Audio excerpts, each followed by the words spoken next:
اسمي بهية. عمري وصل ل45 سنة، بس لسه قلبي ما شافش الفرحة بجد. حكايتي مش زي حكايات أي بنت تاني.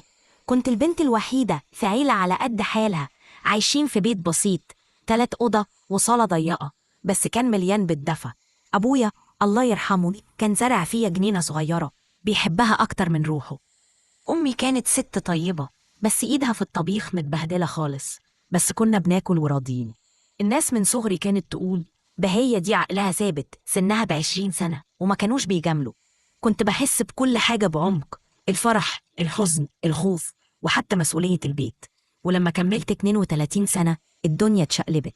أبويا مات فجأة من غير أي إنذار، كان بالنسبة لي ظهري وسندي، ولما وقع حسيت إني واقفة في نص عاصفة لوحدي. بعدها أمي دخلت في دوامة المرض، ضغط وسكر وأعصابها سايبة خالص. ما بقتش قادرة تقوم بخدمة نفسها. لقيت نفسي قدام طريقين: يا إما أكمل حياتي وأسيب اللي فات ورا ظهري، يا إما أقف جنب الإنسانة الوحيدة اللي ربتني وشالتني سنين. ما فكرتش لحظة، اخترت أكون بنتها قبل ما أكون عروسة في عيون الرجالة. أي عريس كان يجي كان ليا شرط واحد: إن أمي تعيش معانا في بيتي. الناس ما استوعبتش، شافوا الشرط ده تقيل، وبدأت الزيارات تقل والخطوبة تختفي حتة حتة. السنين كانت بتاكل في عمري وأنا عيني على أمي، مرة في المستشفى ومرة في البيت. كنت بسمع أنينها بالليل وقلبي بيتقطع عليها، بس كانت تقولي: أنتي الحياة يا بنتي. صحابي يتجوزوا وخلفوا وبيتكلموا عن فستان الفرح الأبيض، وأنا كنت بقول مش وقته. كل ما كنت بقفل باب الحب كنت بفتح باب الرضا وباب السما بالدعاء. كنت بطلب من ربنا بس الصبر والقوة، وكنت مؤمنة إن الفرحة هتيجي في ميعادها. بس محدش بيقدر يهرب من اللحظة اللي الدنيا بتكسره فيها بجد.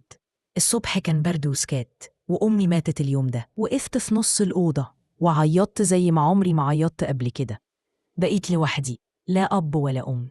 البيت حسيته تلاجة فاضية، ميت. من اليوم ده أنا اتغيرت، مش ضعفت، لأ، بس بردت. عيني ما بقتش بتلمع وقلبي ما بقاش فيه نار الأمل. بقيت بقول لنفسي: إيه اللي بقيلي يا الدنيا دي؟ عدى شهور على وفاة أمي وأنا لسه عايشة في بيتنا القديم. كل ركن فيه ريحتها، مخدتها، السجادة اللي كانت بتقعد عليها، حتى كوبايات الدواء في المطبخ، كل حاجة زي ما هي. قلبي ما سامحليش أغير حاجة. كنت بخرج أشتغل وارجع أقفل على نفسي الباب واسكت. الجيران لاحظوا إني بقيت صامتة، ما بضحكش. محدش بقى يفتح معايا سيرة جواز ولا مستقبل. كلهم عارفين إن بهية اللي ضحت بقت دلوقتي بلا سند، ولا أم، ولا حتى حلم. وفي يوم وأنا راجعة من الشغل لقيت مرات عمي مستنياني في الشارع. قالت لي في واحد اسمه شيخ العرب سليم جاي يسأل عليكي وعايز يتعرف. اتصدمت، ازاي وليه دلوقتي بعد ما أمي ماتت؟ سألتها رأيك فيه؟ ضحكت وقالت دنش من هنا، عايش في بلد تانية بيدور على بنت عارفة يعني ايه مسؤولية وحياة، مش جواز وفسح. ما كنتش متحمسة، بس بعد كام يوم قلت طب وليه لأ؟ يمكن ربنا فتح لي سكة جديدة. وفعلا وافقت أقابله. أول مرة شفت فيها شيخ العرب سليم حسيت بارتباك غريب. راجل وقور، لابس جلابية بلدي، وشه فيه هبة، ما يبانش كبير في السن، يبان راجل محنك، بيتكلم بهدوء، وعينيه فيها نظرة اهتمام حقيقية. بدأ كلامه وقال: يا بهية، أنا مش بدور على جواز تسلية. أنا عايز ست تكون ناضجة واعية، تكون صاحبتي ومراتي في نفس الوقت. صراحته شدتني.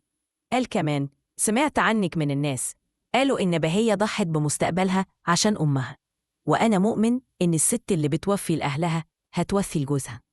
كلماته كسرتني، بكيت لأول مرة أحس إن حد فهمني بجد. شافني إنسانة ليها قيمة، مش واحدة فاتها القطر. عرفت منه إنه مطلق وعنده ولدين عايشين مع أمهم، بس هو راجل بيحب الهدوء والاستقرار وعايز يبدأ حياة جديدة. اطمنت له وعدت الأيام لحد ما جه وخطبني رسمي. الخطوبة كانت بسيطة بس كلها نية صافية. فرحت بصدق، حسيت إن قلبي بيرجع يدق، بس كان جوايا رهبة من المجهول. يوم الفرح لبست فستان أبيض بسيط، كنت بتمنى أمي تكون معايا، تضحكلي وتقول: حقك تفرحي يا بنتي. بعد الفرح ركبنا العربية ساكتين، هو بيبصلي وأنا مكسوفة. وصلنا الشقة، نورها هادي وريحتها حلوة. قال لي خدي راحتك، دي دارك ومرحب بيكي يا بهية. ضحكت بخفة وقلت الله يبارك فيك.